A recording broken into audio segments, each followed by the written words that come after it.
Alright, I hope this is bright enough. If it's not, whatever. I guess this is the way it is on this episode. There is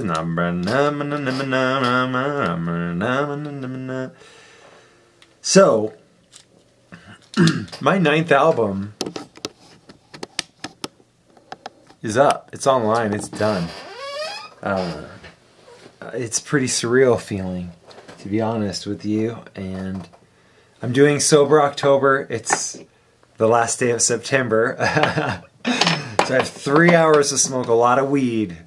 I don't know how much weed left though. See, it's kind of fake weed, of course. I've been working on this album. I started recording it January 2013.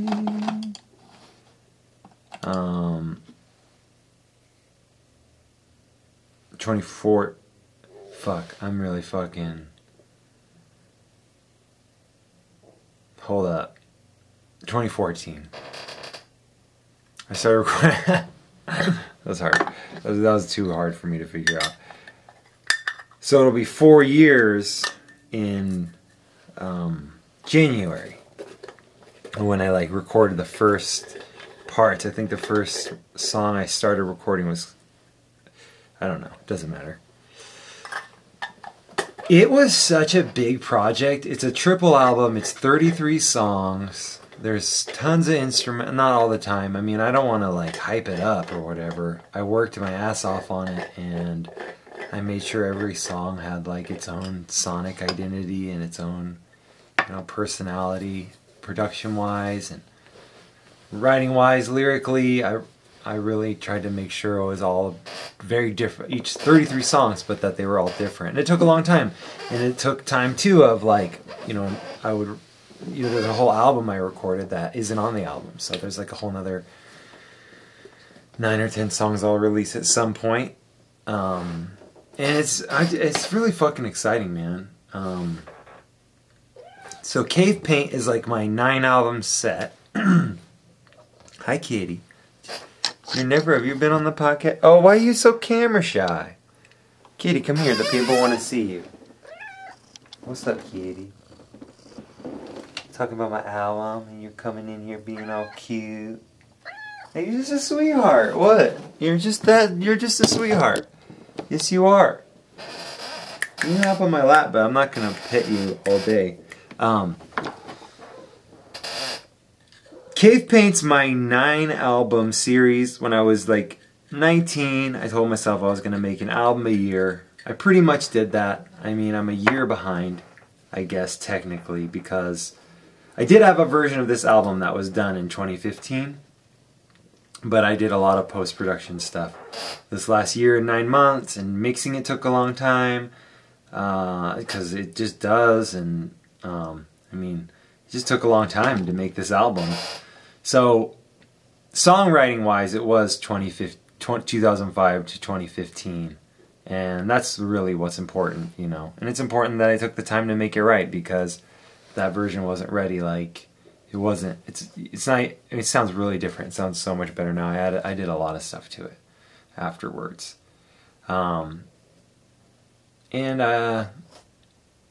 it's never worth it to rush something. You know, it's better to have it be done right. And I feel that way about all my albums. Like, I did them to the best of my ability. I did my hardest. I worked my hardest at them. I wish I would have, like, there's some things like, oh, I wish I would have, like, I was thinking about this on this new album, like, man, I should have did a lot of, like, just editing shit, like, making sure there weren't pop noises, and I fixed them all, but I wish I would have just done it early. Oh, I should have just done that, you know, like, a guy who gets his homework, his assignment, and his homework, and he does it that day. Like, I've never been that guy. Like, I do it when it's due, but at the same time, it's like, I was thinking about that, I was like, you know, I wish I would have done that, but I am a recording engineer, but that's not like my main forte or what I want to do. And on top of that, like, I'm just glad I didn't go crazy, man. Because I thought I was going to go crazy, like, for reals. there were points in making this album where I wanted to like check into a place. And I've never felt that way in my life. And I'm here now at the end of it, where it's out and it's up online and it's on my website, and it just feels really nice because there were just times where I didn't know if it was going to get done. And Cave Paint's my 9-album series. It's my 9 albums. It's my 9 albums. I didn't mean to say it like that. But it's a 9-album song cycle, you know. And it kind of really just tells the story of my 20s, and I think a lot of people's I mean, it's a story, and it has, you know, Cave Paint is a 9-album thing, and there are 9 albums out, so Cave Paint is out. Like, that story that I told is like written and out, and I know the next one too. I know what the next like arc of albums is going to be called. And thus for me to know and you to find out. I don't know why I said that, but I've been totally thinking about that line recently. That's for me to know and you to find out. Like, it's such a funny thing that kids would say.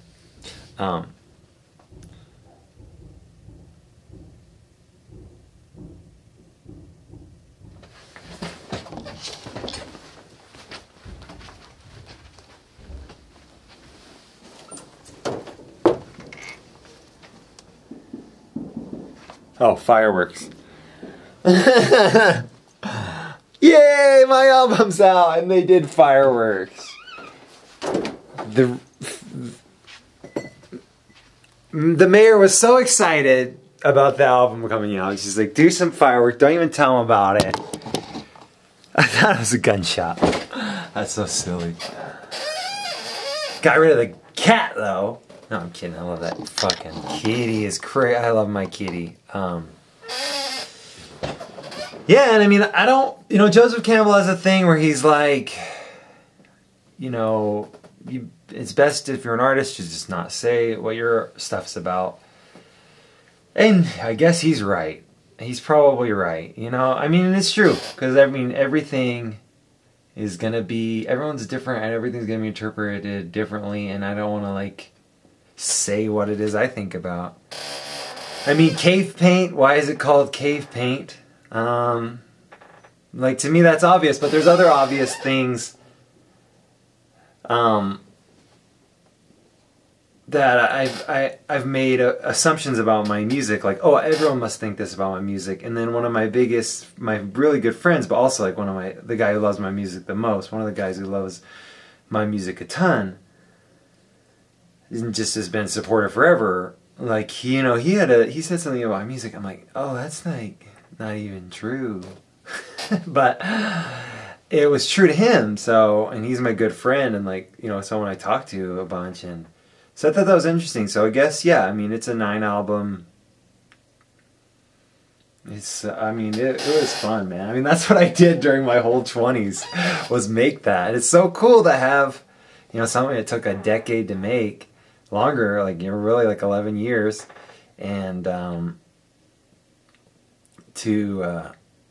guess 12 years if my first album came out in 2005.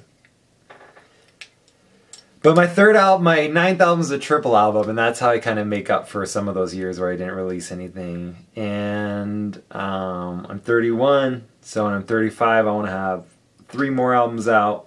That's kind of my goal. I don't have like, I need one every year. Like, I'm going to take the next year and just write screenplays and tour and play shows and stuff, and make short films. That's kind of my plan for next year. I just want to do something different. I mean, I've done this for a while, so I wanted to make a triple album because I'm like, oh, I made 8 albums. Like, let's make a 9th one. And I'm still going to write and record always, dude. It's like being a boxer. You can't just fucking stop. You have to always fucking train. So, I mean, I'll be writing fucking all this year, all next year, writing stuff, getting my albums together. But I want to also get some reprieve from the constant, like, goddamn, I got like fucking lines in my forehead. I'm reading Neil Strauss's book, The Truth, which is great. I love that my album is done yesterday. I'm doing Sober October, rereading The Truth. Oh, and I just watched the series finale of Teenage Mutant Ninja Turtles, a show that's been fucking like instrumental, honestly, in helping me not go crazy, dude. I got so there were times where I was so depressed making this album, and it wasn't just like this album, you know, it's life stuff, but this album was the project I've been working on, something that's been on my head. Like I mean, I take this stuff really seriously. I think I take making art very seriously. I think it's a very sacred thing. People's time is, I mean, whatever. What did before I started blowing smoke up my ass, what was I talking about? Teenage Mutant Ninja Turtles! Oh my god, the series finale was so good. Oh my god. When I was reading it was so good! Like, I don't even want to, like, there's a time jump. It's so fucking good, man. It's such a good show, and it was instrumental in like helping me like maintain my sanity, because like it just made me happy, and it was something like I could always go to. And like I eat at this place called Wild Garlic Pizza. Wild Garlic is a pizza place in Reno. I've probably eaten there way too much, but shout out to the box that it came in. That's been like a lot of the last few years, is being alone. Like I ran into my friend at the pizza joint, and he's with his girlfriend, and they're both my friends. They're like, "What are you doing tonight? Your album just came out." I'm like, "I'm going home and gonna go eat pizza and watch Teenage Mutant Ninja Turtles." They weren't, you know, they didn't look down on me. I saw a little sadness, a little bit of like, but that could have been just my projection. Again, going back to reading The Truth by Neil Strauss. I love that book. That's my favorite nonfiction book. Like, for sure. Like, it's the second time I read, and I love sex, so obviously, like, it's a book I would love to read about, because it has a lot to do with sex and romance. And I love sex. That sounds so dumb, but like, I love stuff about sex, listening to podcasts about sex. I love talking about sex.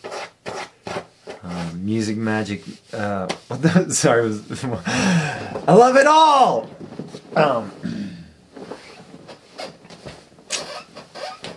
The Truth, and it's such a good book, and I brought it up earlier for a reason.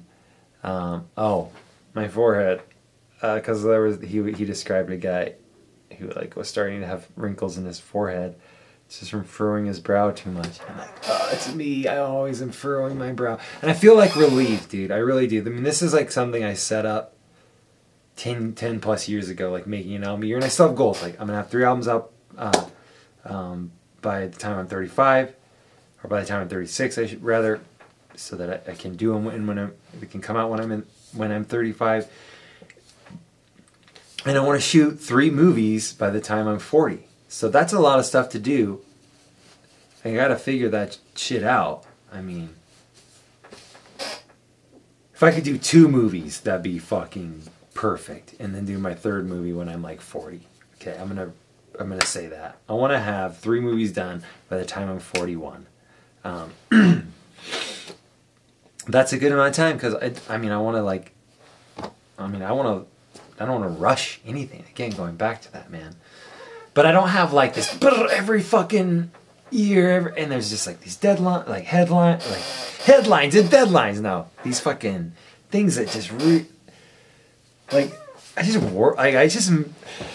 did other stuff. I dated girls and like had sex and had fun and watched movies and stuff. But like, it took a lot of time to make that, and I'm gonna keep training, keep working. But like, maybe I don't want to like fight in competition or whatever right now. Fuck that. No, I do want to fight in competition. Metaphorically. I'm such a weirdo. I'm in my basement recording this podcast, talking to myself. But, you know, maybe some dude in the future is going to listen to this album and be like, I want to know more about it. And then I'll be like, no, Joseph Campbell said not to. No. You know I watched Teenage Mutant Ninja Turtles. I love The Truth by Neil Strauss. It's a great book about relationships and sex, and is monogamy real? Is it natural?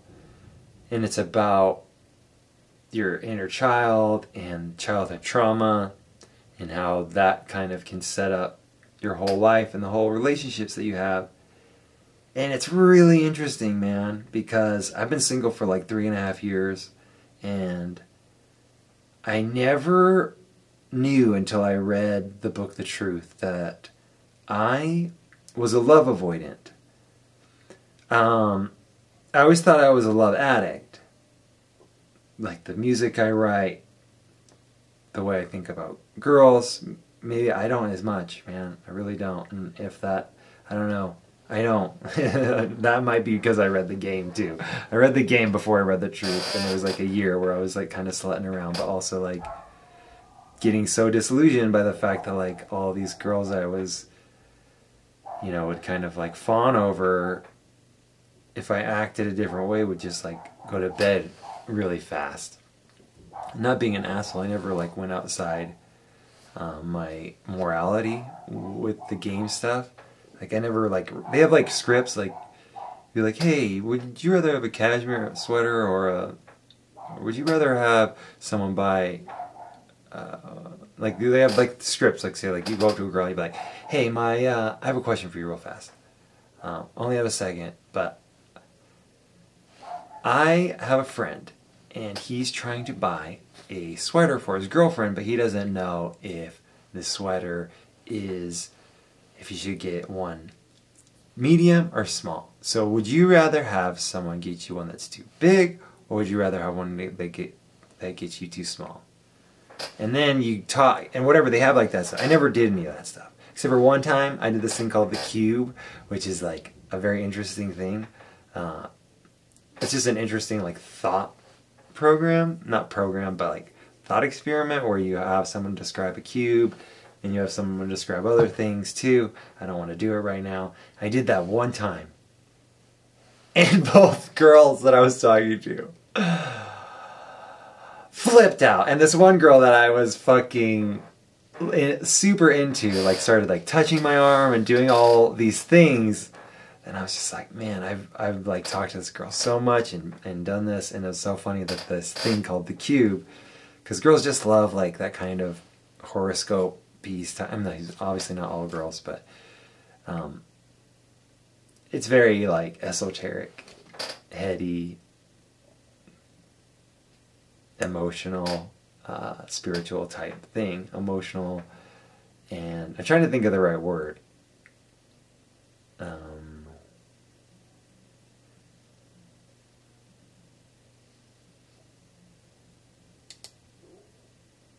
Esoteric, I guess? I don't know. I'm never like hanging out with my guys talking about horoscopes. Hanging out with my guys! I've never been like in a group of guys and had this like a big horoscope discussion.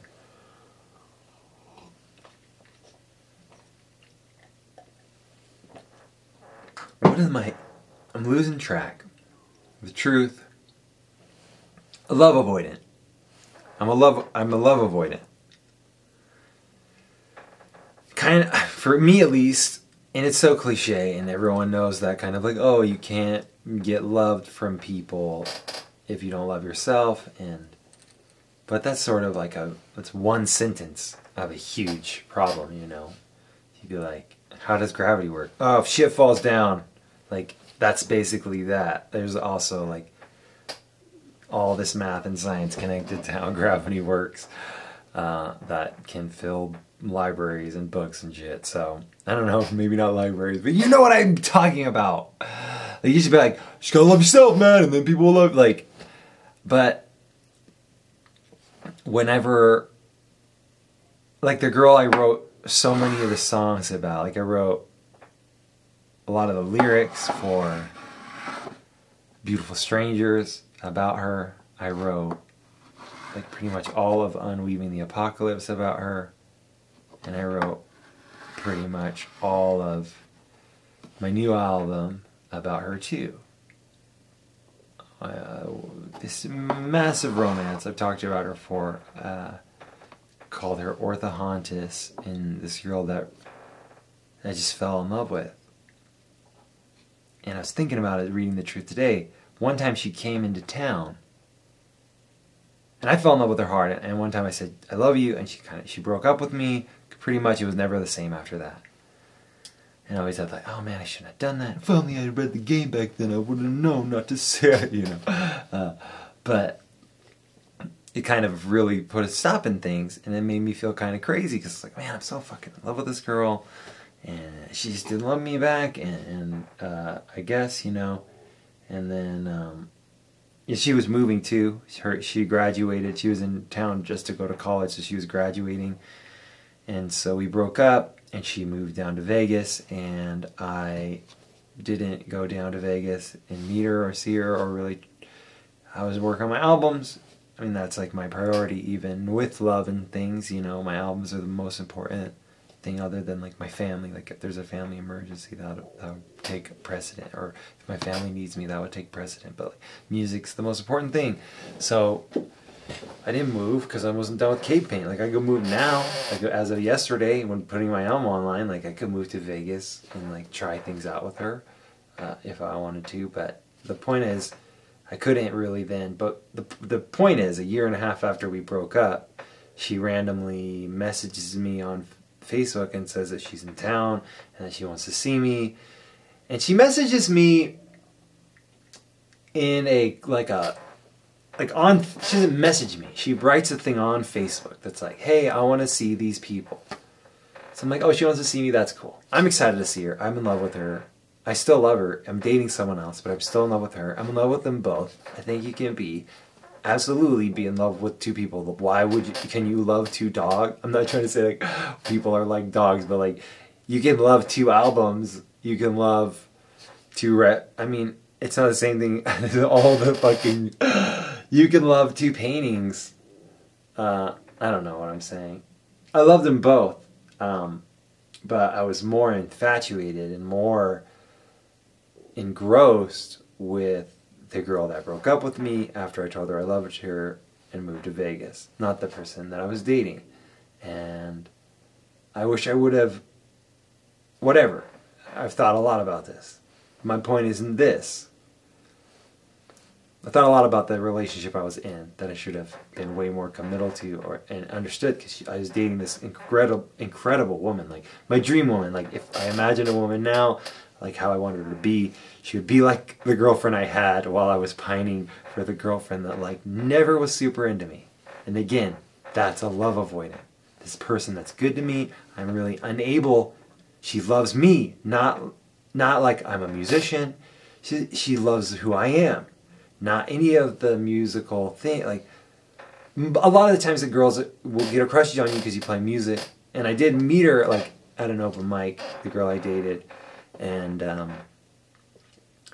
but I never really played up the music thing. I never like tried to swoon her with music, and that wasn't what she really liked about me. And I would like be like, don't listen to my albums because I want you to wait till they're all mixed and mastered. So she was dating me during this really, I mean, at a time I shouldn't have dated someone. And again, love avoidance, shouldn't date anyone, and that's why I've been single for 3.5 years. But I didn't know it until I read the truth. And that book really opened my eyes to like kind of my behavior, my inability. Like if you can't, again, she loved me, and like I couldn't take that. I couldn't handle that. And it's so crazy to think about. It's like, you know, the knocked up. I was gonna say the middle eight of knocked up, which if you know anything about musical, like music structure, not music structure, but like they call the middle eight. It's like the section of the song that really like breaks down the hardest. That's kind of the middle eight of that movie, is him on mushrooms and talking to Jared, Paul Rudd, and being like, you can't accept love, you can't accept the most beautiful thing. But again, it's like you can watch something in a movie, but you might not think it applies to you. You might be lying to yourself. Like, oh, well, I would accept love from Orthodontist, but Orthodontist messaged me on Facebook, or messaged like this thing of saying who she wanted to see that day, put it on, tagged me or whatever, tagged me and a couple other people who she wanted to see. She came into town, we go out to eat, and she tells me she loves me. So the person that I want to tell me that she loves me, the person that, the thing I think about the most, the thing I like think I want the most in the world, for her to tell me that she loves me. And I can say, oh, well, I was dating this other girl, And I wanted to not cheat on her, and I wanted to not be unfaithful to her, and I wanted to be honest with her. Again, trying to make myself seem more brave, or paint myself in a better light in my memory of this situation, or as I was doing it, I was painting myself in a good light. And now I can look back and look at her and tell me that she told me that she loves me. We were just sitting down at pizza, and like, she just says, "I love you" to me. And I can't believe it, because I didn't think she loved me.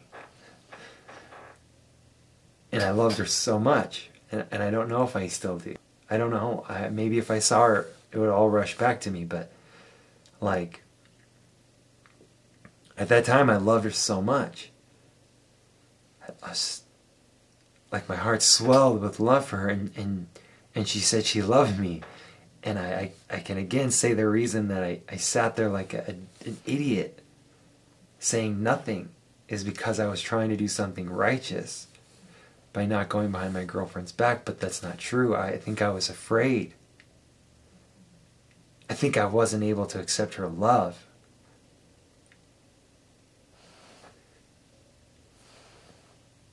Like, you want this thing, and you think you can have this thing, and then you get this thing, like, right there.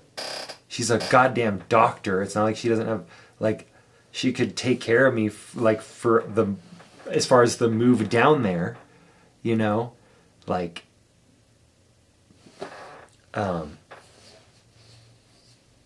like, there was not, there, it was all the excuses in the world to not be in love.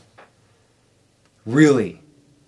To be in love. Like, not to love someone or be infatuated, or like this unrequited love thing that I didn't know I was doing.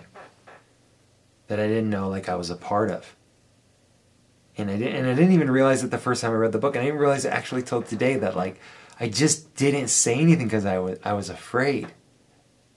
I should have, like, I imagine all these things I would have done, but, like, I should have just knocked the fucking glasses over and kissed her, and, like, I'm afraid of monogamy. Like, I am. I'm afraid of love. I'm afraid of people loving me. I'm afraid of, like I seek this validation from women, and I get it, and it freaks me out. Like, it's so weird. Like, it's super weird. Like, I'm afraid to be in a committed relationship with someone. And my first girlfriend and I, we dated for 5 years. And she threatened to kill me. That's like my go-to thing. But she did. She tried to kill me a couple times. Well, she tried one time. We were in the carpool lane on a highway, and she swerved into the median, and I grabbed the wheel, and that was not cool. So I don't know if that is where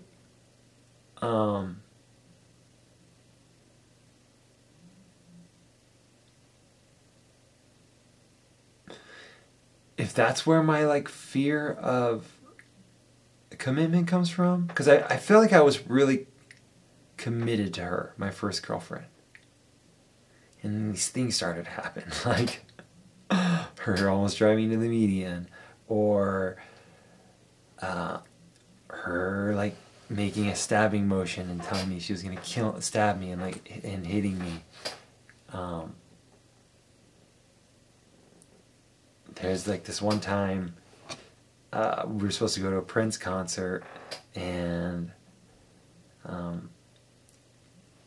she's like, "I don't want to go. You should invite your sister." So I did, and she's like, "All right, well, I'm gonna go kill myself." And so, needless to say, I gave my sister, and she went with my brother to see Prince, while I tried to stop my girlfriend from killing herself. When we could have just been at a Prince show that had been planned for months.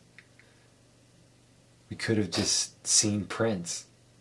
But that wasn't her way. And so I don't know if like her being so fucking insane at the time of us dating is like the reason I'm still like so scarred from like, I'm like so scared of women or like of that commitment. I don't know. But that shit's implanted, dude. That like a thing they say in The Truth, like where there's firing, there's firing, there's wiring. And that shit fired a lot for a few years where I just thought I was gonna die all the time. Because of this girl just one day would kill me. Like we had these stuffed animals and like one time I came home and she had like cut them all up and she was like manically like tossing the fucking stuff. And she's gotten help and we're friends. Everything's cool. Like I don't like hold a grudge on her. I forgive her. But at the same time, like, and I did stupid shit. I would like punch walls sometimes, you know, whatever. I mean, I'm not trying to completely absolve myself, but I never said I was going to kill her, and I never hurt her, and I never was physical with her in that way, or like threatening to kill her. I'm sure I said asshole. I'm sure she's completely. I'll try to get her on one day to talk about this. Probably a horrible idea. No, I'm not going to do that. I'm not going to get my ex on. That would be horrible. Okay, what was the point? So I don't know if that was... Because after her, it was just the next one. Who's the next like girl to fawn over? And maybe that was just that until I met Orthodontist. But it was like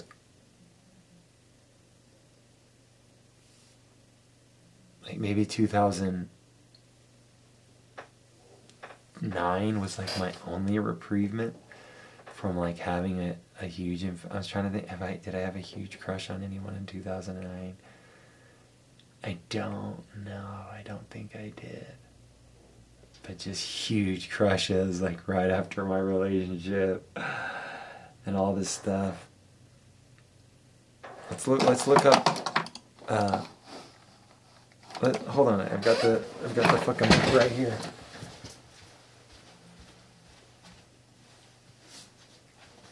So I've been single for like 3.5 years. Because I was dating this incredible girl. And again, it was like I could have had either one of them. And I ended up with neither. Because I was just too afraid of it. This book is so fucking good. I would never, you can't have anybody being this fucked up. Like as fucked up as I am. You can't have anybody. And I'm realizing this now. Because you when you have it, you don't have it. Or you block it.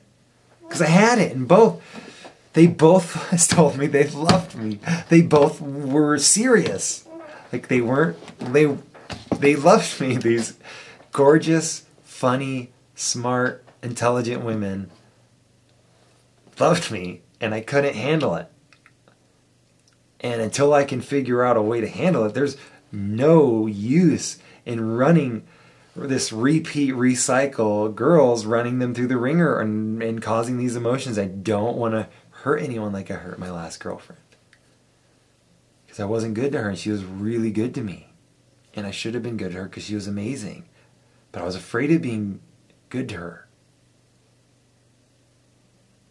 I was afraid of a lot of things. Like I read The 5 Languages of Love. I love that book. It's incredible. I also didn't speak her love language. I didn't know, she really wanted just time. I think that's what women want, man, is time. Like your attention and your time, not in like a needy, like, oh, I want attention, but like they want your presence. That's a better word. Like women, I'm not going to say like I know what women want, but the women I've dated have wanted my presence, and I haven't been able to give it to them. And I don't really know where that stems from. It could be that, like, two, my parents got divorced when I was really young. So, like,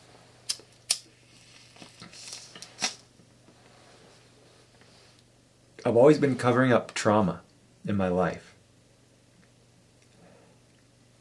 So I don't know if that trauma was like me being at some kind of like developmental age where they were fighting a lot, because they got divorced when I was about 6 or 7, and we moved, my mom and I and my brother and sister moved to Utah when I was about 7 or 8, I think. Maybe 7. I don't exactly remember. But I don't really have that many memories that are like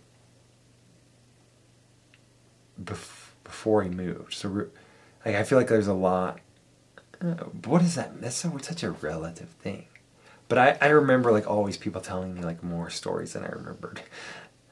I don't really remember as much as you guys do. But now I'm feeling like flooded with memories from my childhood. And it's hard for me to discern it's hard for me to discern the truth of what I'm saying as far as that goes, because I don't really know. But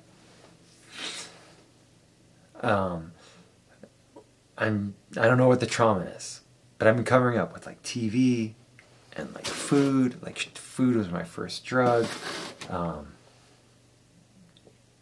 was totally my first drug. Like totally getting high off of like sugar, and just like that was the first thing I fucking did to really kind of.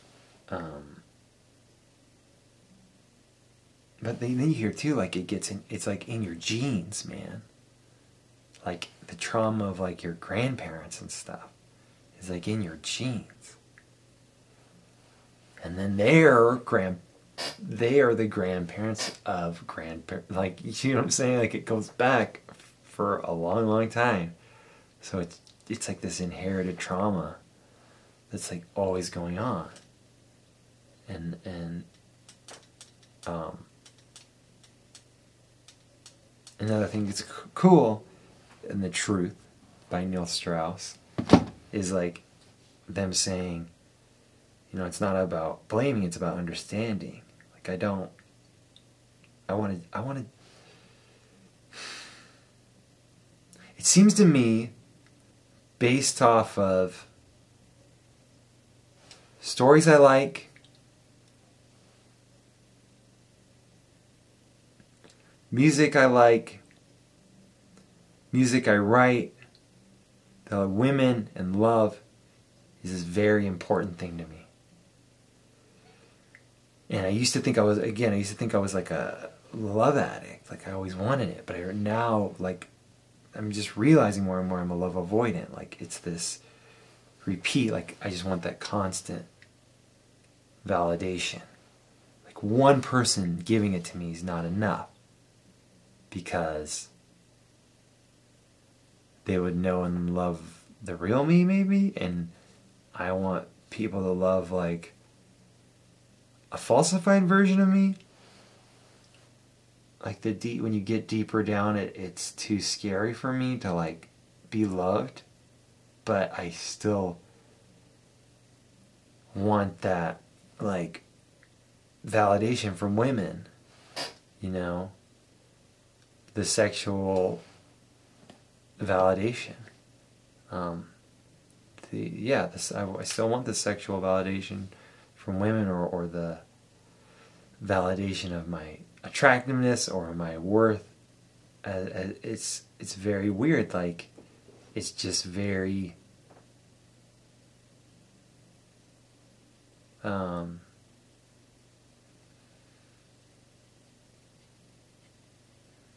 know, like what is that need and desire, like where does that come from? That need to be like, I want a lot of people, not just one, not the one that really knows me, but a lot of people who know me a little bit. I want to seduce them, and then if they get too close to not to put up barriers to them, and not like it's really interesting. It's interesting to me, obviously, but I am trying to unpack this because it seems like it's something that's important to me, and it is something that if I'm going to continue to date women, be with women, like I don't want to, you know, first do no harm, right? Like I don't want to be around hurting people, and So I don't really know the answer to. I mean, I guess it's nice, but I guess it's because I don't feel worthy. So getting that ping frequently by pretty women it feeds into like, oh, I am worthy. But like, it's so weird. I've had sex with enough hot women to know like it doesn't validate you, you know?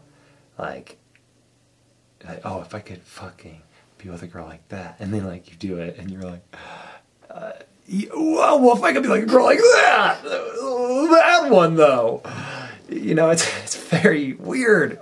It's very weird. It's cool. Like this book, The Truth. It's cool that it's just very confrontational about the things I think we really don't want to think about. The things that are like built up from childhood, man, like forever, like the programs that you run on. And it's time to fucking figure this out. And going back to the medication thing, so it's like TV, collecting things. And maybe I just have an active mind and I like to do shit. I don't know. You know, but always medicating myself with sugar or entertainment or, and then to marijuana and switching.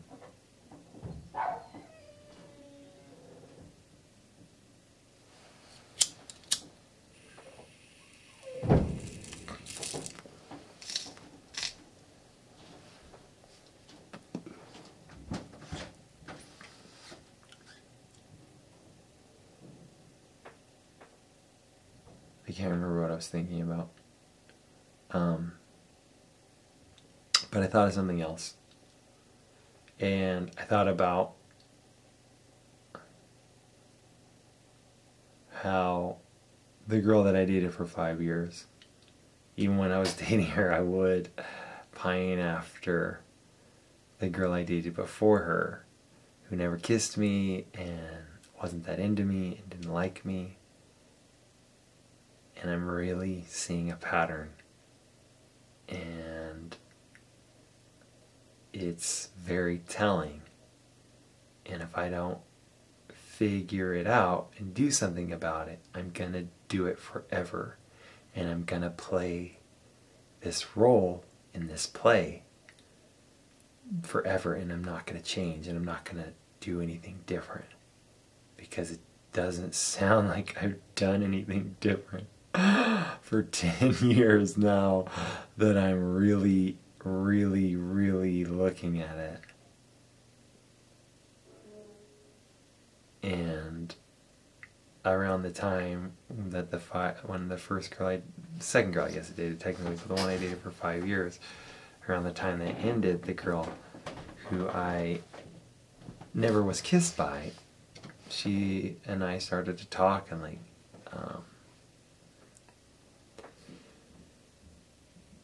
talk while I was in the relationship and stuff. It never went, it was inappropriate, but it never went like sexual or we never kissed or held hands or anything. I sure hope we didn't. We might have held hands.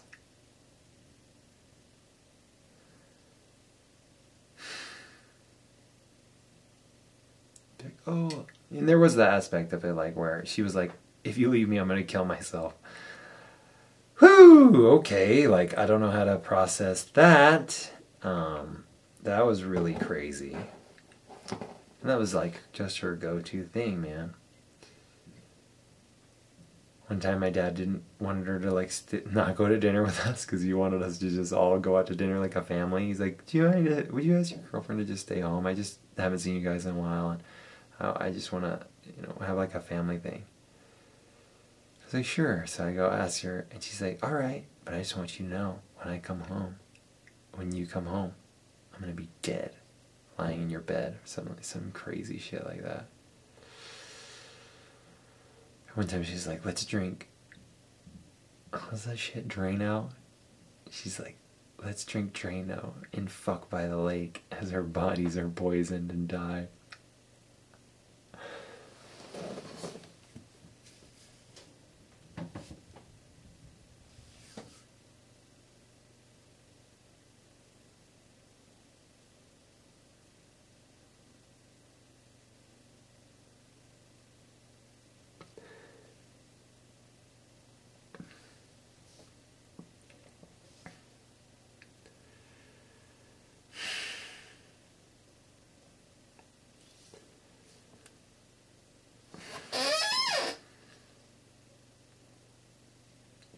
the worst chair noise. Like, I can't believe. If you've stayed with me on this podcast, thank you. And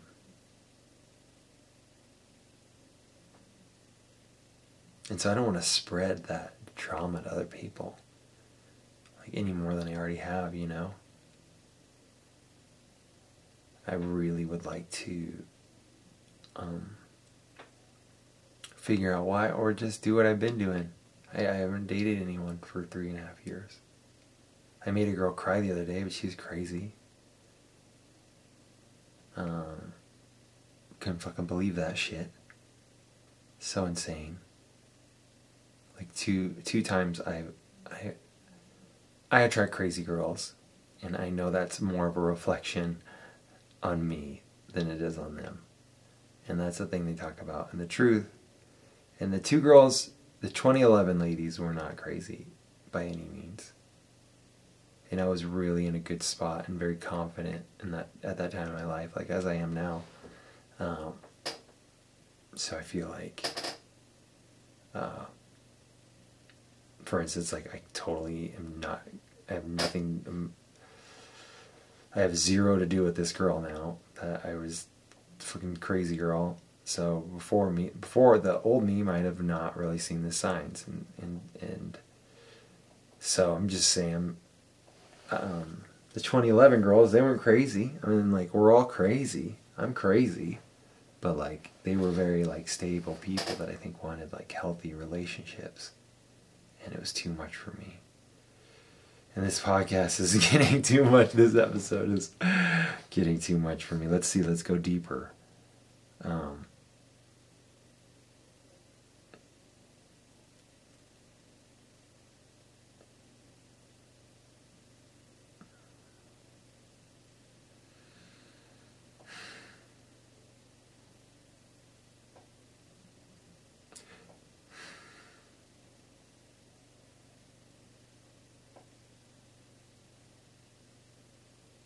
There's some shit that's in this book. I don't know if I could go deeper. I mean, I could go deeper. I don't know if I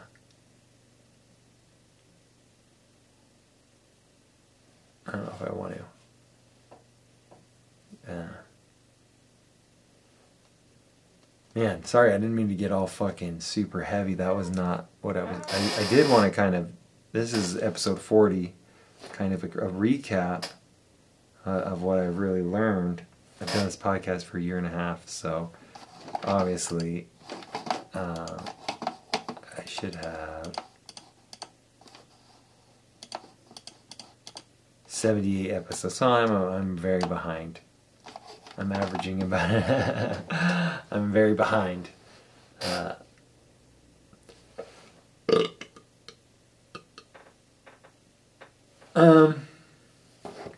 Fuck. Oh, love avoidance. I brought this book out for a reason.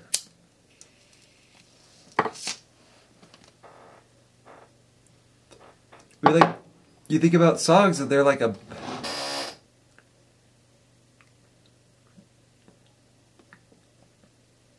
Like, I don't have songs like shit's going good, things are going rad, we just had brunch. I look into your eyes, they make me realize just how much I love you every day. And when you wake up next to me, I look outside and praise. With you I've got another day. Ba-da-dum-bum-bum, and then we go to the store and we buy some bacon, yeah. And we get some French onions and some eggs and pepper, oh yeah.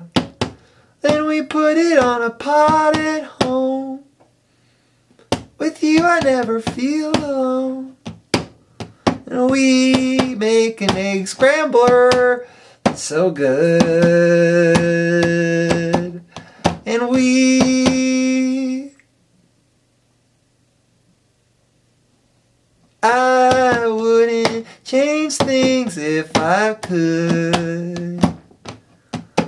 As I love you, we sit in the hot tub, we look at the stars, and I wonder how in the world it is we are here together again. The hot tub bubbling, you and me both kissing.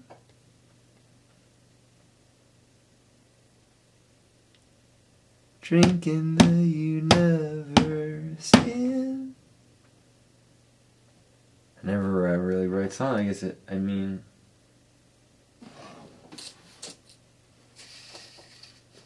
I don't want to use women to. I mean, I do. I can write songs about them a lot. Like the girl I've had the biggest crush on since my last girlfriend lives in Utah. We have a completely impossible relationship. She lives in Utah. Am I gonna move to Utah? Probably not, dude. Did I think about it for a minute? Yeah. If she was like, yeah, I love you, we just met, but let's fucking do this, would I have been like freaked out? Probably. Like maybe. There's a possibility. Again, it's always like you writing the what ifs. When things don't go your way and you're like addicted to the what ifs instead of the what is, you know? I like that song a little bit, you know? Scrambled eggs. Then we both get laid. Oh, goddamn, dude. The girl I dated that I wasn't good to, I was thinking about her when I was saying that song. She was so awesome, dude. She is the coolest. I can't believe, like, I didn't just... Again, it just goes down to the fear of commitment.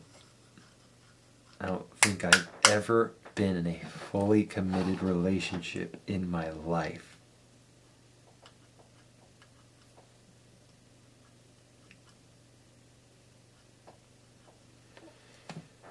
I don't think I've ever been in a fully committed relationship in my life.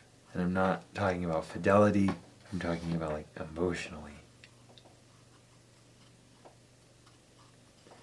Maybe with the girl I dated for the first 5 years. For a little bit. I was very infatuated with her.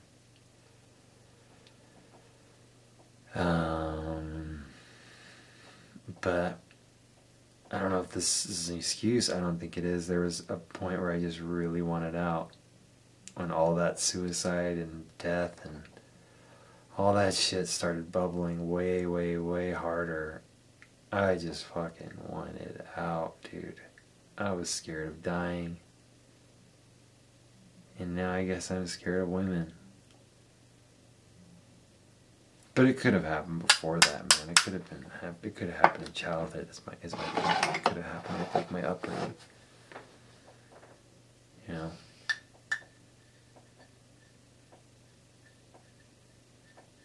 But I don't know. You know, that fear of like. But I was always, to be honest, in like high school and stuff, and with my fucking girl I dated for 5 years, my high school sweetheart, like I did really like, at least back then, want to like, I mean, I think it wouldn't have worked out well, but I did want to like marry her and marry my high school sweetheart, and like, I was that kind of guy in a lot of ways. I don't know. It's hard to totally discern. Okay, I've been talking about this for an hour. Yeah, we can move on. So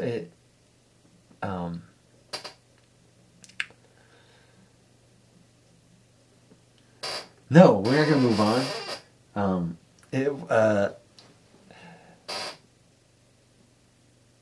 But then again, that could have been this as a childhood thinking like I want to marry my high school sweetheart, all that stuff. It could have been just projection and like this grandiose illusion. That when it came to pass and came to reality and when I got it, it scared me and I wanted that illusion again. That's a love addict right there. So maybe I was a love addict And then after all that crazy suicide shit, I became a love avoidant. They're very similar. They get off on, you know. Let's go. Neil Strauss is not going to get pissed if I read this.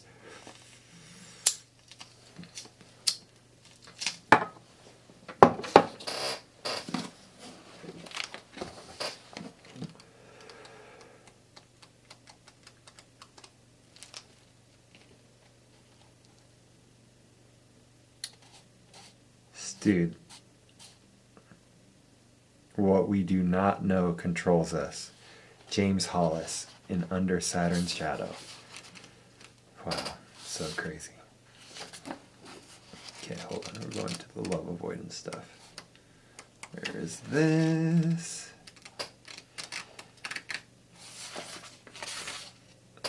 Stage 1, love avoidant.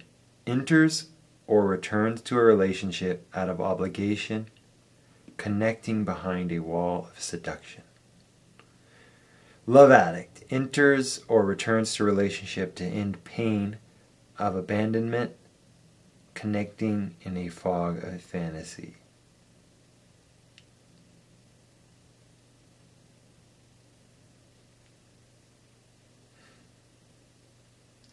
So that does sound like me, the love addict one, more in high school. Now let's see, reread the love avoidant. Enters or returns to a relationship out of obligation, connecting behind a wall of seduction. Yeah, because up until the last girlfriend was pretty much in a relationship, you know, pretty much constantly, you know, serial monogamy type stuff where you would date, you know, pretty much in a relationship with those like every 6 month, you know, 6 month type thing. Love avoidant enters or returns to a relationship out of obligation, connecting behind a wall of seduction.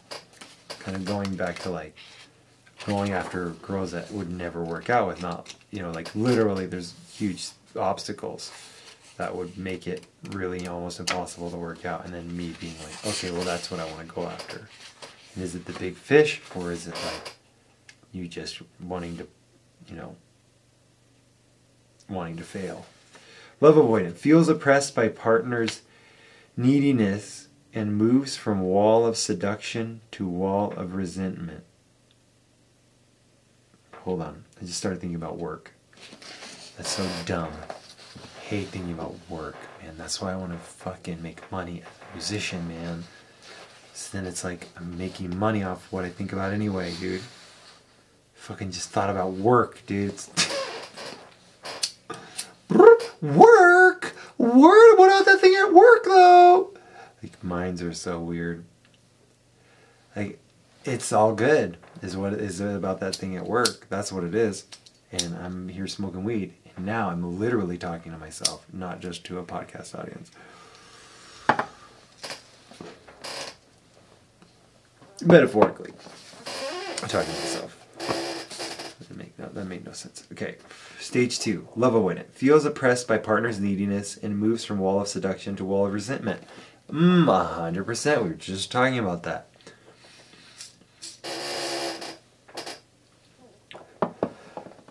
When they like you, it turns into a wall of resentment. Love addict ignores partner's walls and partner's needs to have a life beyond the relationship.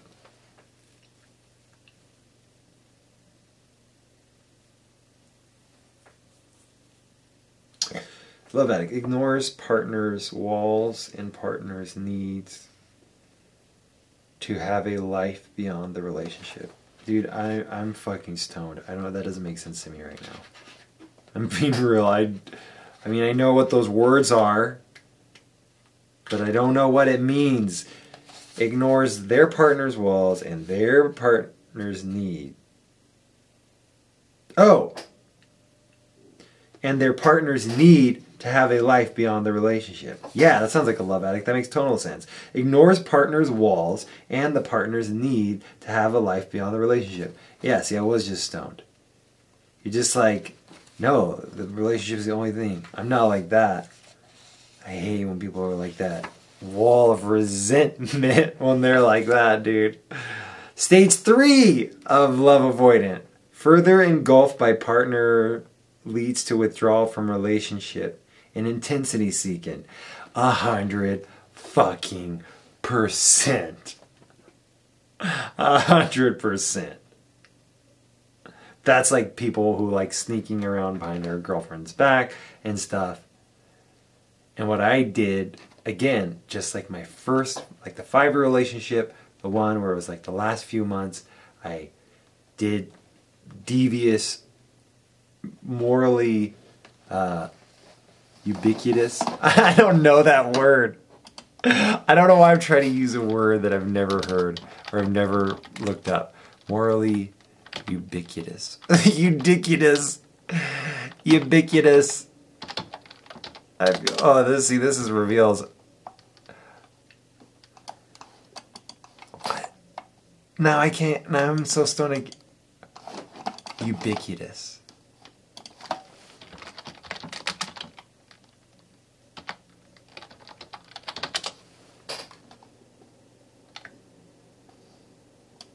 Morally ubiquitous is not a thing. I'm thinking of morally dubious.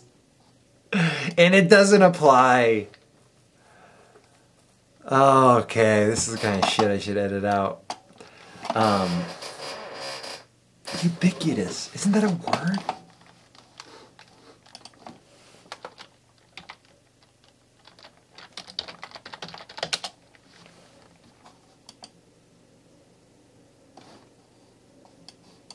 Morally ubiquitous.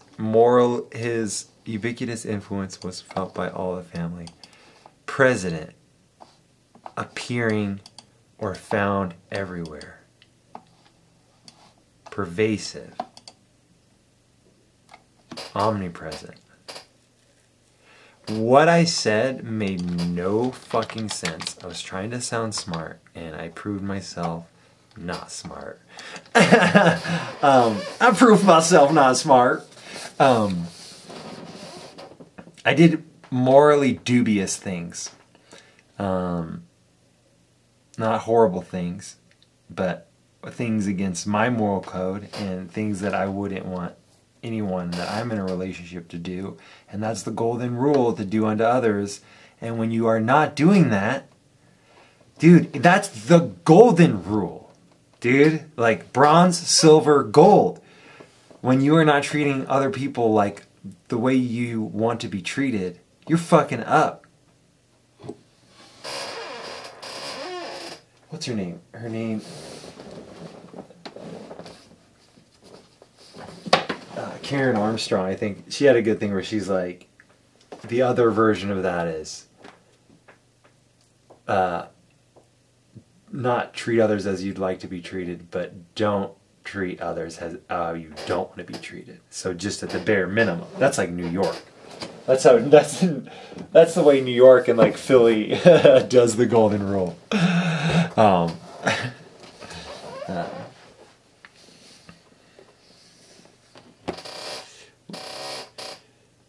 Love addict experiences an undeniable incident or awareness that ends the fantasy, i.e. probably getting cheated on.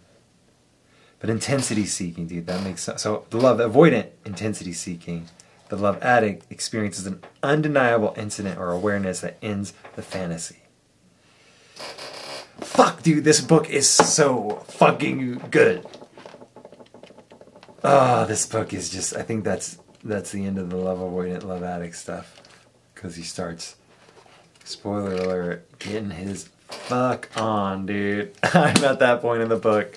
I'm like about halfway through, and that's when he just starts getting his fuck on like a motherfucker. And it's awesome. Oh my god, that's the worst thing I've ever. Fuck on like a motherfucker. Fuck on like a motherfucker. I am ubiquitously embarrassed about just doing that. That makes kind of sense.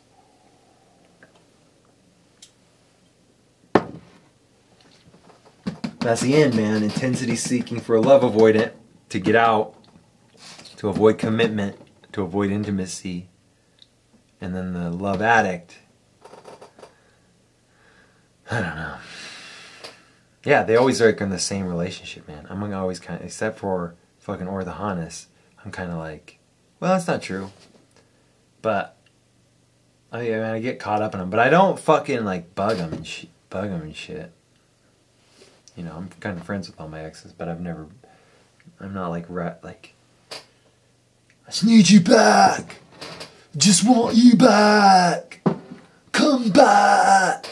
That to me is like a love addict. I'm a love avoidant. I'm like, I got what I needed. I got what I came here for. Pain. I came here for pain and I got it. And now I'm going to write songs about it. I came here to bring the pain and... Sorry. I had to go there for a sec. Thank you for listening to my podcast. I don't really... You know, it's like when Wolverine first wakes up in the fucking X-Mansion and X-Men, and he starts like pulling off all the fucking shit, and he gets up and he like, fucking goes to the basement, and then like Professor Xavier's like, who are you? Where are you going? What are you doing? That's me. Like Professor Xavier's like all up in my head, and he's all, who are you? Where are you going? And I don't know. And that's where I'm at. My album's done. My 10-year goal is accomplished. I have new goals that are also, based and rooted in my younger years too. But this was a project, Cave Paint, that I've been working on for a long time. And it's cool to release it. I'm excited to release it to the world. Get it out there. Get it done. I'm excited to get her done, dude. For reals. Let's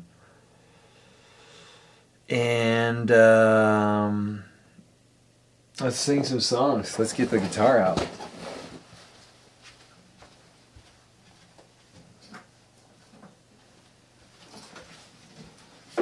Yeah, I mean it's a new phase for me.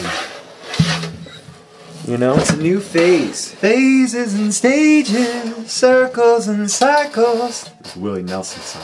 Things that they've all seen before. And the days are more. Dude. God, Willie Nelson, fuck, man. Smoke some weed for Willie. Dude, no, Willie can't.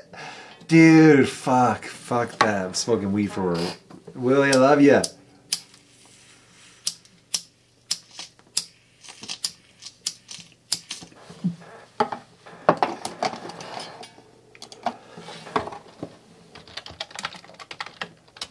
Dude, Miley Cyrus's album's pretty fucking good. Her new one's pretty fucking good.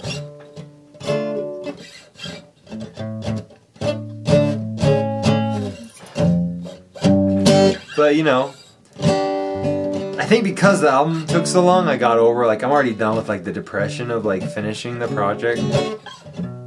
There was always like this, like, oh, I need to fucking actually get it out. It's out. I don't have like the depression of like, oh no, what up? There's so much to do, man. There's so much to do. There's so many fucking books. There's so many fucking books. So many things to learn. So many fucking girls to look at. So many so many wants to yearn, and so many things. So many things, so many things. Infinity. So many things, so many things. Infinity. So many things. Those are so many things, dude. There's so many things, dude. There's so many things. So many things. There's so many things. It's infinity, it's infinity, there's so many things.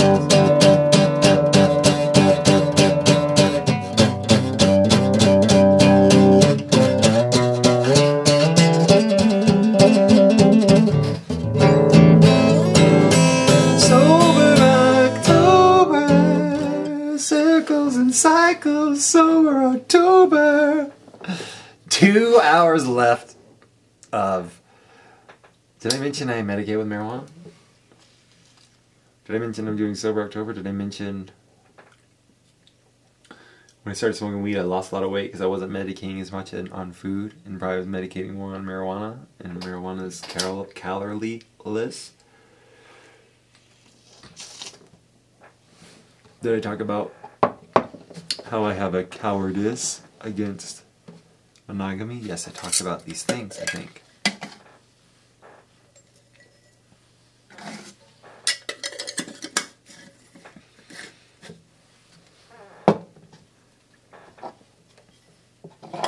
Sometimes I see like people on Instagram that are so in love.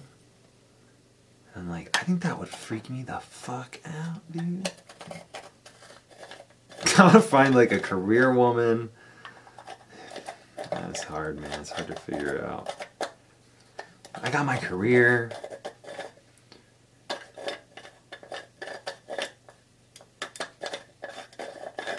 You know? Can I be faithful? Can I be faithful? Not if I'm fucked up. Not if I go out fucking trauma spreading, dude. Dude, no, don't say trauma spreading. People will... He's trauma spreading! Every time he ejaculates on a girl's back. That's my thing, I guess. No, I don't ejaculate on girls' backs. I don't know if I've done that, I'm sure. One time, I didn't ejaculate on a girl. Because I didn't think girls liked it. Because I didn't know anything. And maybe some girls don't like it. I don't know. I was like, oh, did I get any on you? She's like, no. That was so funny. That's when now I just go, I don't know anything about women. I don't know anything about them. Plus, I don't know anything about them. That's what it is. I don't know nothing about no ladies. I don't know nothing about no ladies at all.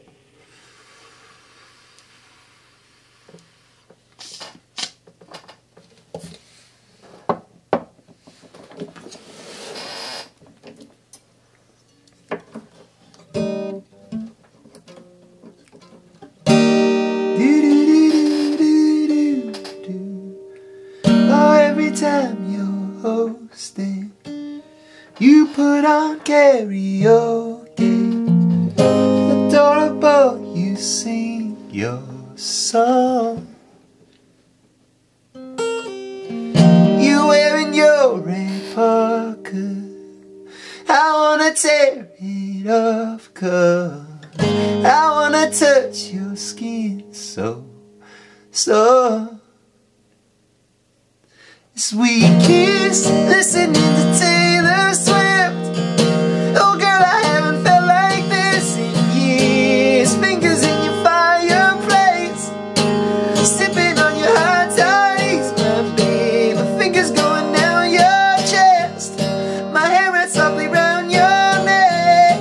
You're deeper than I've ever been. Your fingernails are digging in.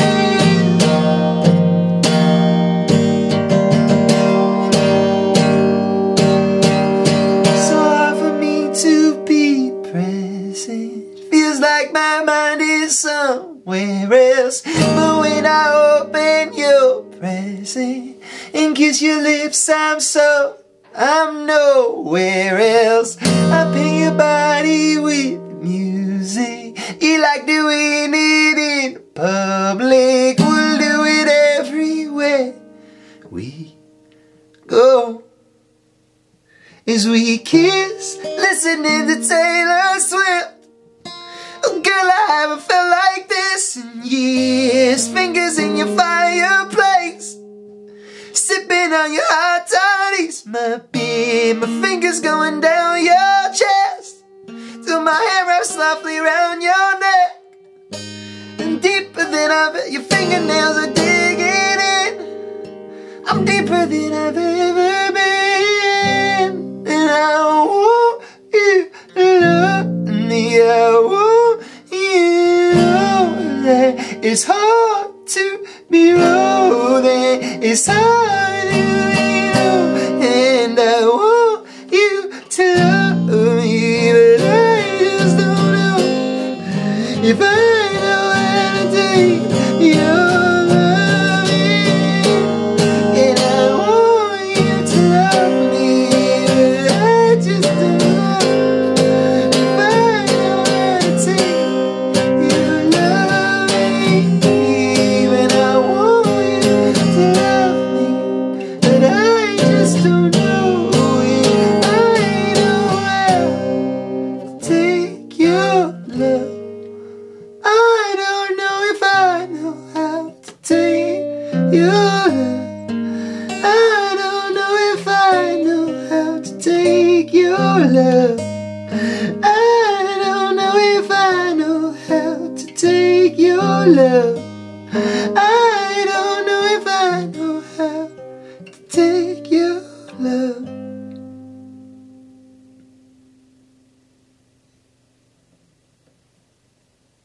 That's how the song's gonna end? It's like, dude, that's, alright. I'm gonna sing Malibu by Miley Cyrus right now, because that song's really good. That last song is called Fireplace. Because it's like, we kissed listening to Taylor Swift. Oh girl, I haven't felt like this in years. Fingers in your fireplace, we're sipping on your hot toddies, my babe. My fingers going, my fingers walking up your chest. My hand wraps softly around, my fingers go, my fingers walking up your chest, until my hand wraps softly around your neck. I'm deeper than I've ever been. Your fingernails are digging. We kissed and listened to Taylor Swift. Oh girl, I haven't felt like this in years. Fingers in your fireplace, sipping on your hot toddies, my dear. My fingers walking up your chest, till my hand wraps softly around your neck. I'm deeper than I've ever been. Your fingernails are digging in. That's about the Utah lady.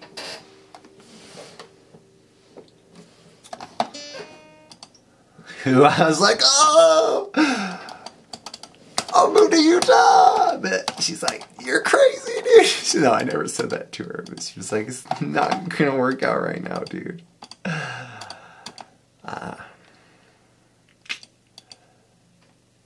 There's seriously such a part of me that like wants to go on tour and have sex with a lot of girls, and there's a part of me that knows that won't help or solve or do anything. That'll be just more. But is it experience? Like, are you medicating? Or is it experience? Like, I wouldn't know. I had that song written except the last part of it, the middle, like the part about love. Dude, Miley Cyrus is only 24. Dude, she's awesome. She's a badass. Dude, what a badass. I love her. I love her, dude. She's so good. People don't even know how good her voice is, man. You know, it was getting high and like fucking having fun and sex and stuff. But the Utah girl's the last girl I've had sex with where I was actually like where I liked the girl, man. And I've had sex with, I don't know, maybe 4 or 5 chicks since her. Maybe just 3.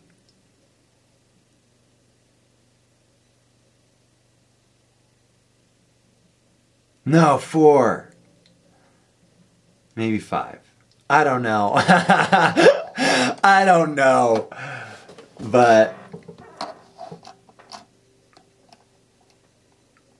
she's the last girl that it was really, well, there was a fucking Asian girl that listened to country music and she was incredible in bed. Like, she was so gorgeous naked too. And she was like, oh, dude, she was so pretty. She was so fucking Gorgeous. Oh my God. She was half Greek, half Vietnamese. 100% smoking fucking hot. And I fucked it up by being a weirdo. Come on, want me, love me, want me, love me, love me, want me, come on, love me, want me, come on. What, you do? Get away. Not with her. She never was like that with me, but you feel me. It probably would have happened that way. You know what? I'm just like not there right now. To be in a relationship, I don't feel like I know what I'm doing. I don't feel like I really know where I'm going. And I just feel like right now I need to take some me time, like some serious time for me. And just like figure out where it is, what it is, and how it is. I'm going to get to where it is I want to be is. Where I want to be is. Because being is... Maybe I should just be where I'm at. You know? Maybe I should be where I'm at, smoking weed. I've learned a lot about myself this next month, sober October. How much weed do I have to smoke? I have to smoke this in 15 minutes. I can't leave any. Because I will be like... I'm supposed to be out with friends. But I'm actually so glad I did this. I feel like I learned so much about myself on this episode. I know that sounds weird to say that, but it's kind of why I'm doing this podcast.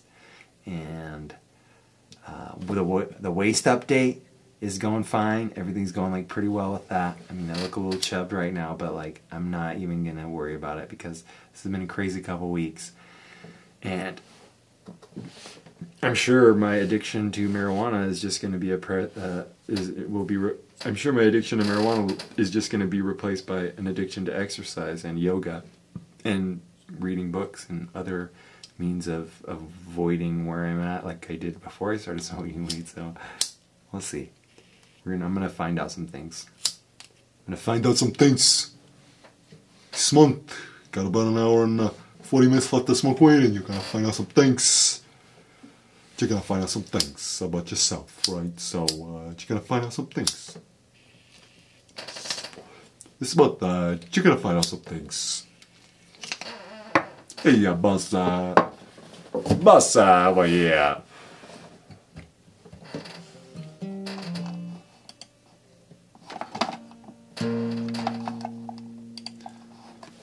I never came to the beach, I stood by the ocean.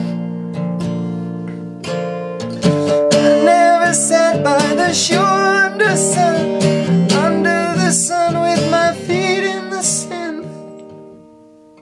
She brought me here, and I'm happy that you did, 'cause now I'm as free as birds catching the wind. I always thought I would sink, so I never swam. I never went boating, don't know how they're floating, and sometimes I get just so scared that I can't understand. Here I am, next to you. The sky is blue in Malibu, next to you. Okay. I never came to the beach or stood by the ocean. I never sat by the shore under the sun and my feet in the sand, but you brought me here, and I'm happy that you did, 'cause now I'm as free as birds catching the wind. I always thought I would sink, so I never swam. I never went boating, don't get out there floating, and sometimes I get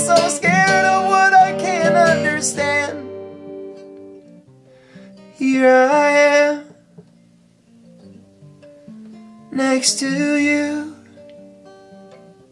The sky's so blue in Malibu. Next to you in Malibu. Next to you.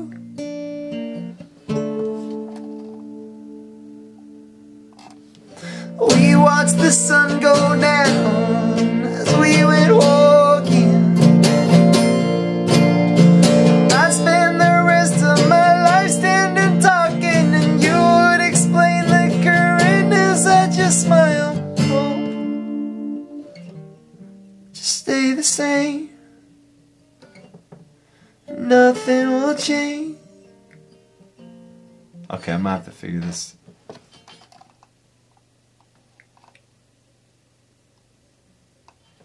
I'm gonna have to figure this out, I guess. Alright. You got the point. It's a fucking good song.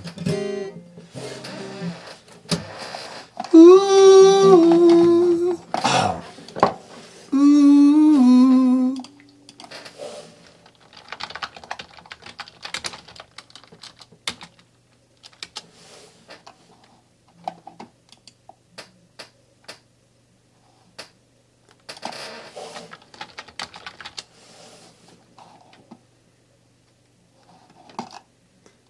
I know that I probably only like this song because it's on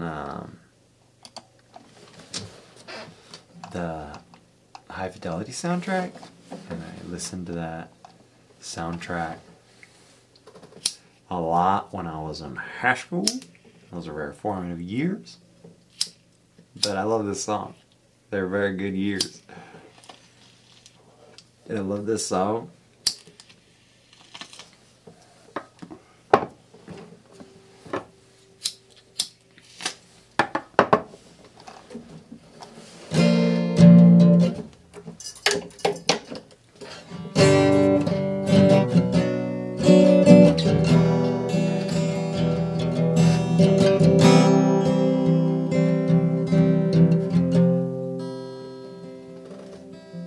Shadows grow so long before my eyes, and they're moving across the page.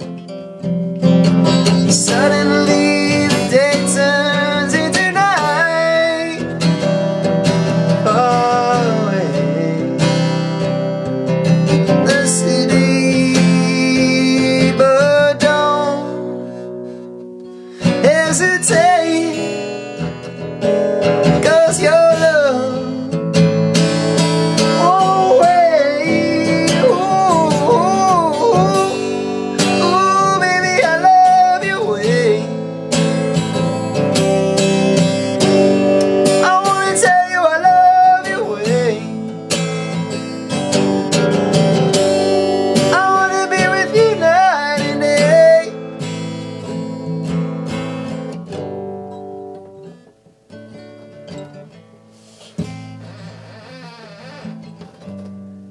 Ooh, baby, I love your way. Moon appears to shine so light the sky with the help of some fireflies. Wonder how they have the power to shine, shine, shine. I can see them under the pines. But don't hesitate, 'cause I love won't wait. Ooh, baby, I love you. Ooh, baby, I love you. Okay, sorry. Ooh, baby, I love you. I wanna tell you I love you. I wanna be with you night and day. Oh, baby, I love you.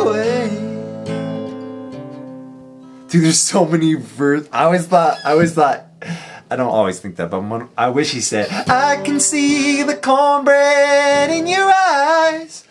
Like, I can see the cornbread in your eyes. That's a pretty good lyric. I can see the sunset in your eyes. Hold on. I can see the cornbread in your eyes. Brown and gray and blue beside. Clouds are stuck in islands in the sun. I wish I could buy one of the season, but don't hesitate, 'cause your love won't wait. Ooh, baby, I love your way. I wanna tell you I love your way. I wanna be with you night and day. Ooh, baby, I love your way. Ooh, baby, I love your way. I wanna tell you I love your way. I wanna be with you night and day. Ooh, baby, I love your way. Ooh, baby, I love you.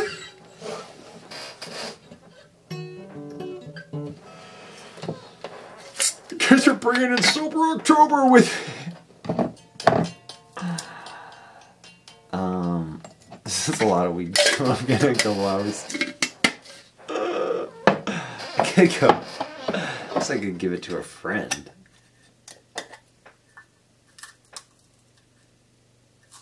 Or we could just smoke it. I was supposed to go hang out, like go party and stuff. But maybe I'm just being love avoidant.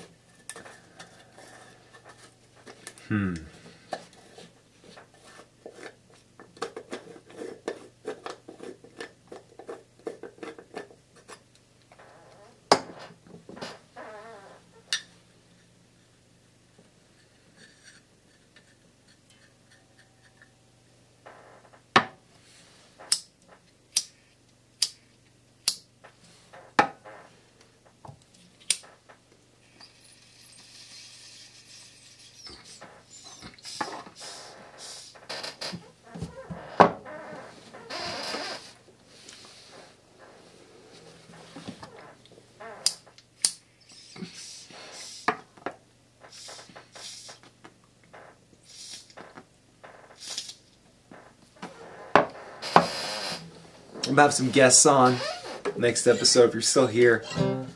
If you're still here, we're reporting live from the basement. Here at Studios.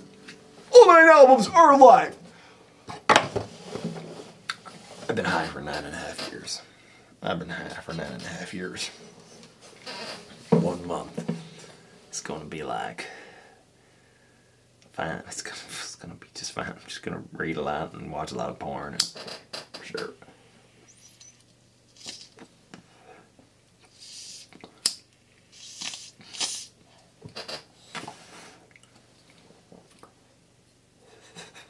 Month of Fury. What is the Darren Aronofsky thing? Whatever. See here. I love Darren Aronofsky. Good work. He's always doing good work.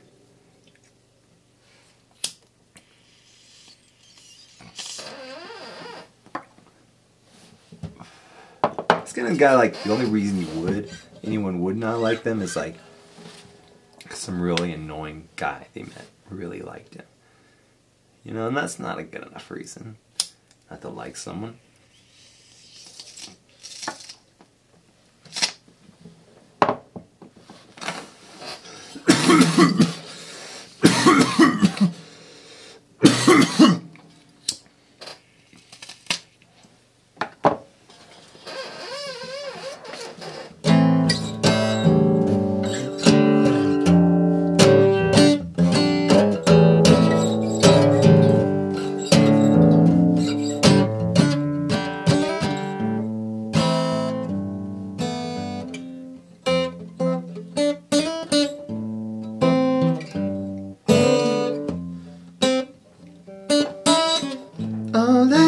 said what the one is to come at what, picking up on what it's on head. Can you wait, come on, before you come, call my love. Oh, picking you at my walls, call my wall. You know, you're my only room. The sun singing. Oh, you I sing. Oh, love. Oh, I sing. But what I said to my world, if the world I said to my girl, if the world I said to my world, yeah. If the world I said to my girl, if the world I said to my world, if the world I said was good.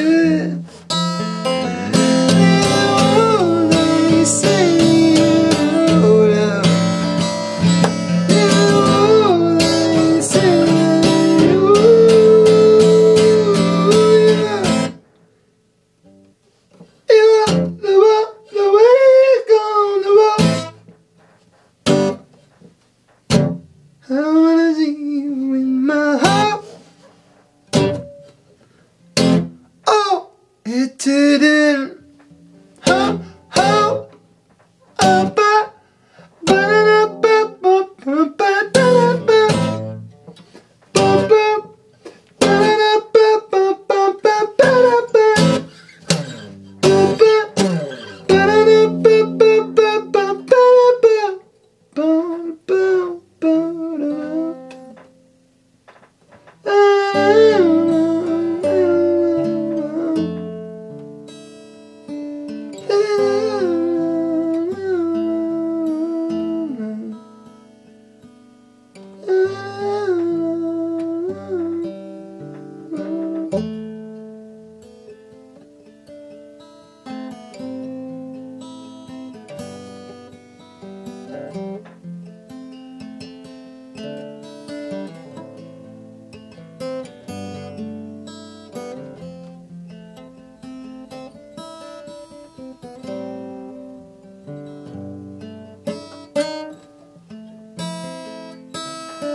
get through all of it.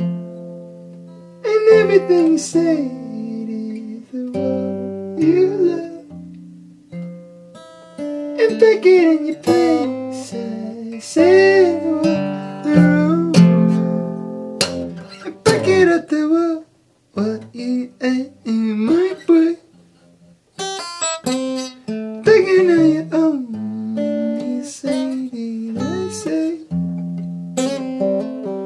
Backing up the road, what did you say that I say?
Weed does not smell good.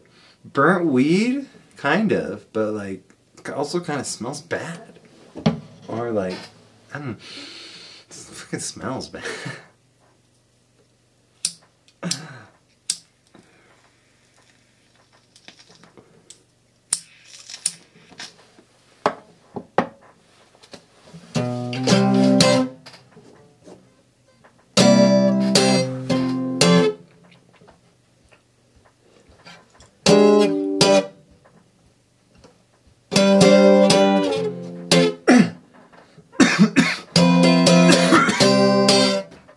I want your validation, yan, yan.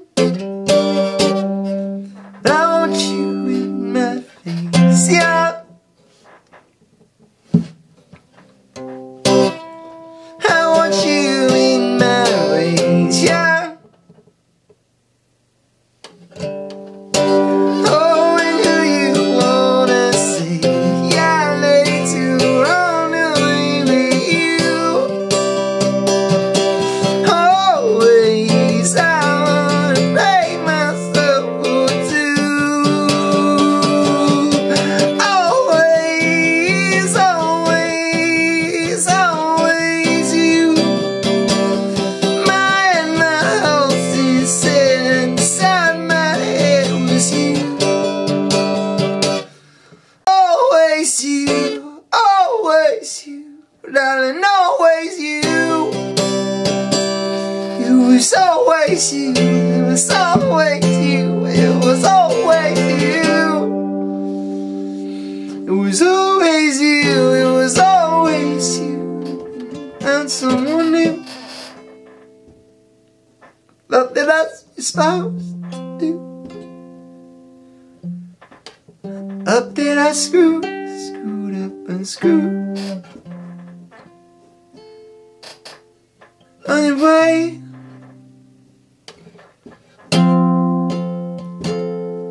Oh, baby, I screwed up, chewed up, you go.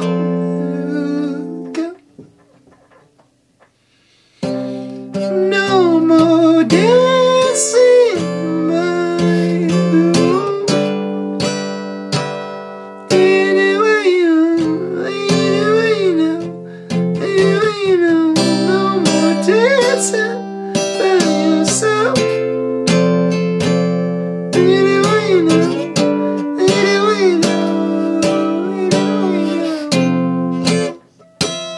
And it was always you.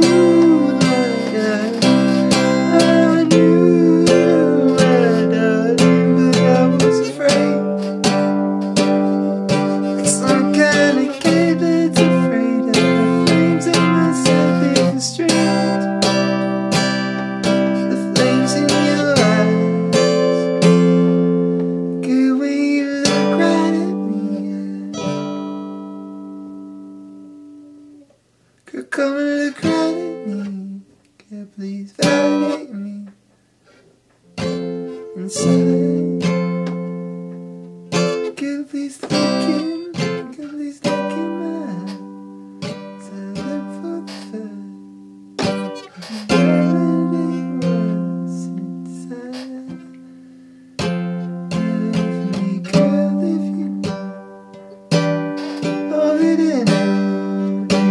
Validate what's inside of me, baby. Won't you come home? Oh, it's strong. And I need you out. Do all that I hate. If I see you again, I should tell you I've always known that it was you. Darling, it was you.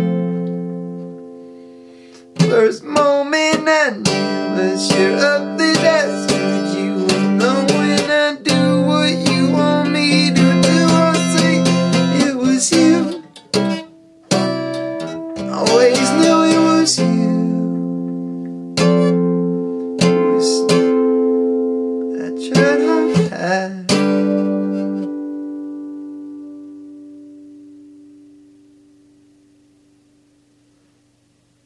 But how much more can I lie? I love you.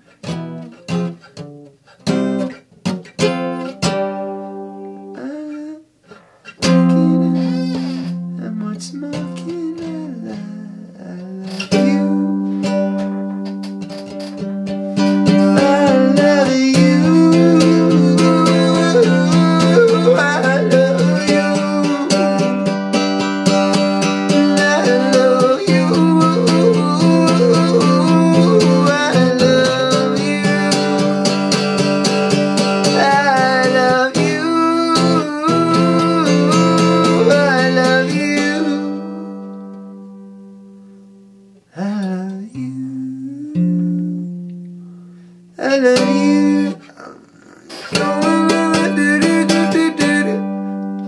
Love you, I love you. More than one little I love you. I love you.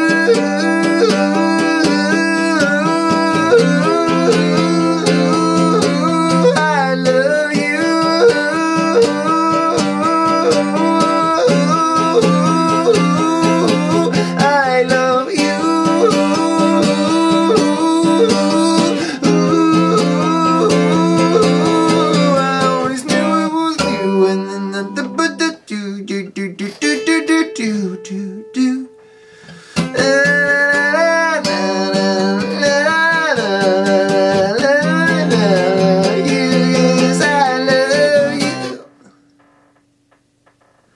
I love you. I love all that's inside. I wanna I wanna ride on your ride.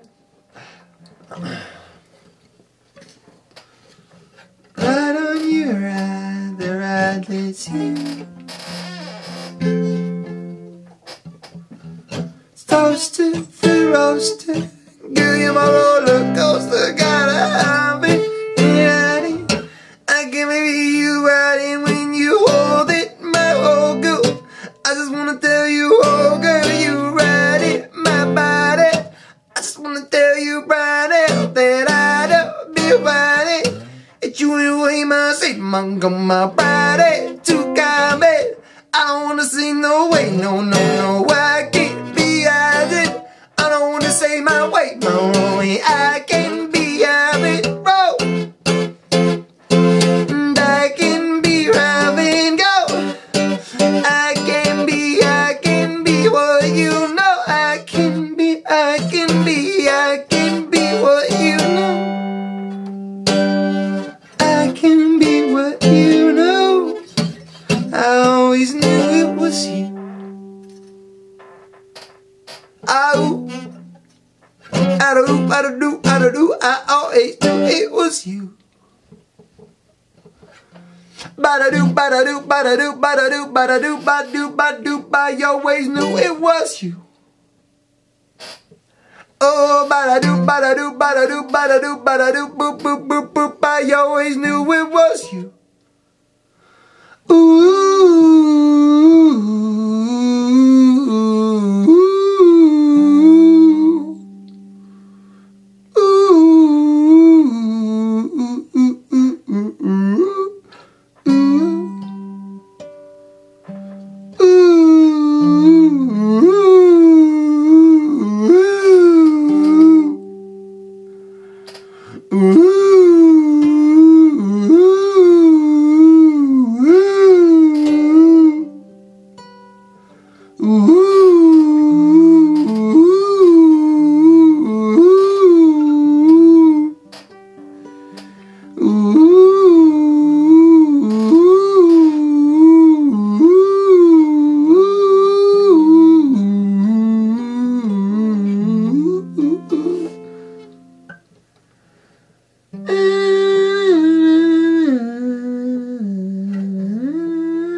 na-na-na-na, na-na, na-na-na-na-na, na-na-na, na-na, na-na-na. It's coming down. Wire, it's coming down. Oh man, I saw Bert Kreischer. Whole reason I'm doing Sober Octobert is because of Bert Kreischer and Ari Shaffir and Joe Rogan and those guys. Well, not Joe Rogan, but Ari Shaffir and all those guys. They were not the smoke of the marijuana. Oh, it's empty now. Look at that. It's like you know you're an addict when.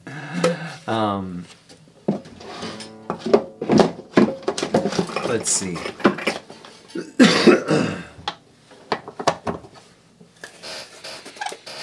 They're doing a Sober October because they don't think Bert can stop drinking, but it's unfair to Bert Kreischer because he doesn't, because they don't really drink that much, the other people in the bet, so they're all doing it and doing a bunch of Bikram yoga and all this stuff. I'm not going to be able to probably afford 15 classes of Bikram yoga. I have 10 cents in my bank account as of right now, and but I also have like 2 bowls of weed. So I mean, obviously, I know like my priorities are financially right here. But you know, you want to get the juice, you gotta squeeze the lemons. You know, you want to get the juice, you gotta squeeze the grapes. Oh, oh, oh, oh, oh, oh. You remember that lady that falls and she's like, oh, oh, oh. The grape stomp. Check it out, dude. Check out Grape Stomp Lady. If you want to get the juice, you gotta squeeze the oranges.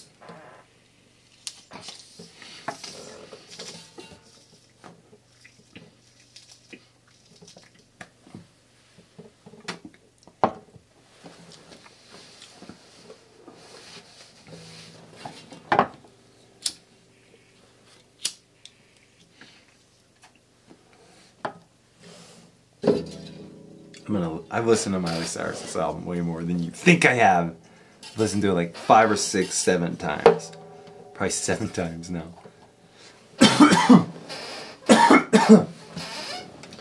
It's really good! I mean, I love good albums. I really like Ed Sheeran's album too. There's some really good like pop albums that are coming out. They're just good ass songs, man. Some people want to fucking hear, dude. I was talking about like why I don't like avant-garde stuff that much, and I really just don't. I mean, I don't think like shiny, shiny, shiny boots of leather. Like, has influences of avant-garde, but it's still pop music. I mean, it's still rock and roll, man. It's still fucking rock and roll. And, that's just what it is, you know? So, for me, rock and roll is like... The fucking... the Monkees are rock and roll. I mean, not really my kind of thing, but I'm just saying, like, that's also rock and roll. Like, to me, everything's rock and roll. Like, Nickelback, shitty rock and roll. Stained, this is an old reference, you wouldn't know these guys. Stained, shitty rock and roll.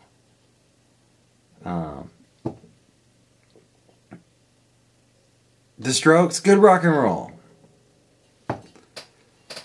The White Stripes, better rock and roll.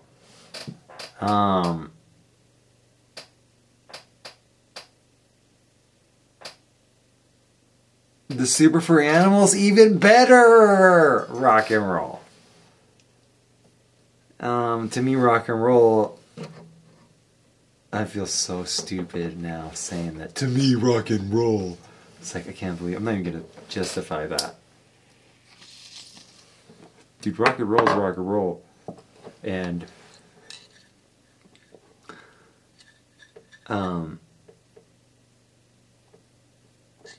I guess Ed Sheeran's not rock and roll.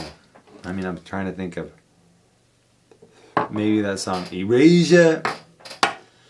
I used to think that nothing would be better than touring the world. My songs, they paint a picture perfect, while I think they painted it wrong. I think that money is the root of all evil and fame as hell. That's Ed Sheeran.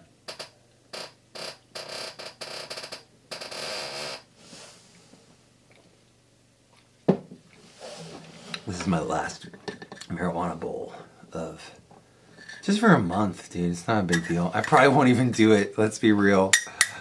I'll probably like on Thursday be like, you know what?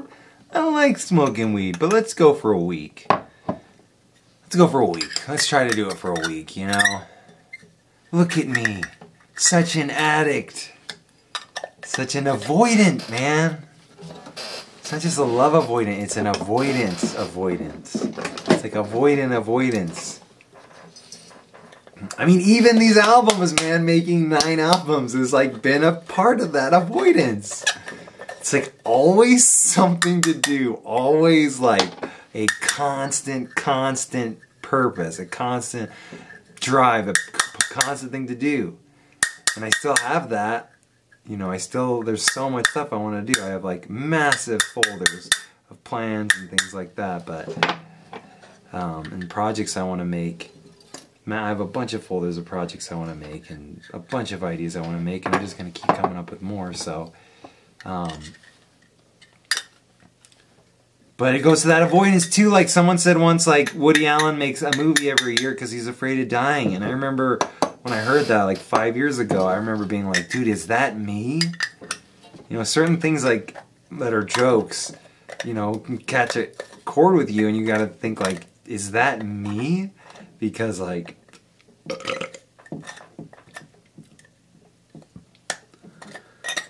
I've never done anything. I've done marijuana, mushrooms. I mean, I've done all these fake marijuana and done fake mushrooms.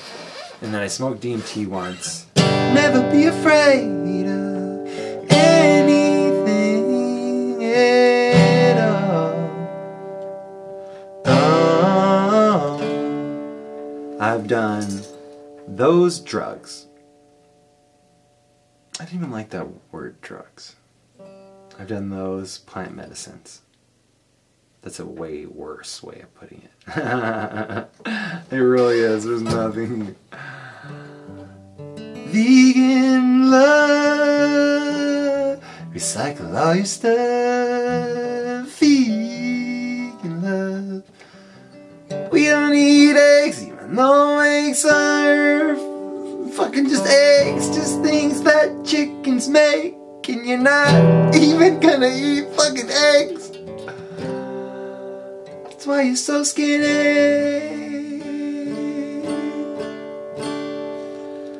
And you're justifying. Whatever. I'm trying to.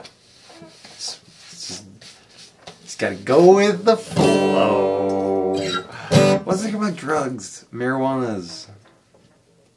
Never done anything more than that. I don't do anything addictive. Fuck that. I don't want to be addicted.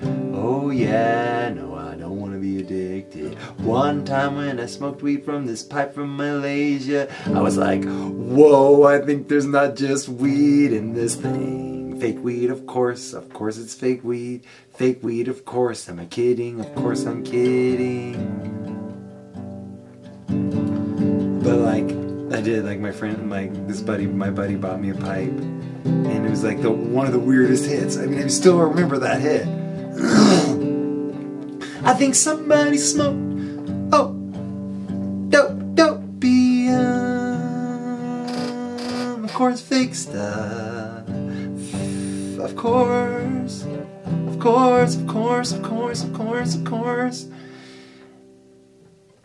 And then I put my bowl in, and then it was like a bowl on top of like opium resin. I mean, I don't know. It was a weird hit. But my point is I don't do shit that's addictive because I don't want to get addicted to stuff. But I've done Adderall. Whatever. I don't want to do that. I mean, I got enough on my mind.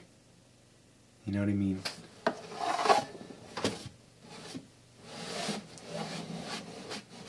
I got enough. I mean, I'm already justifying just being like, "Here, I'll smoke weed tomorrow night."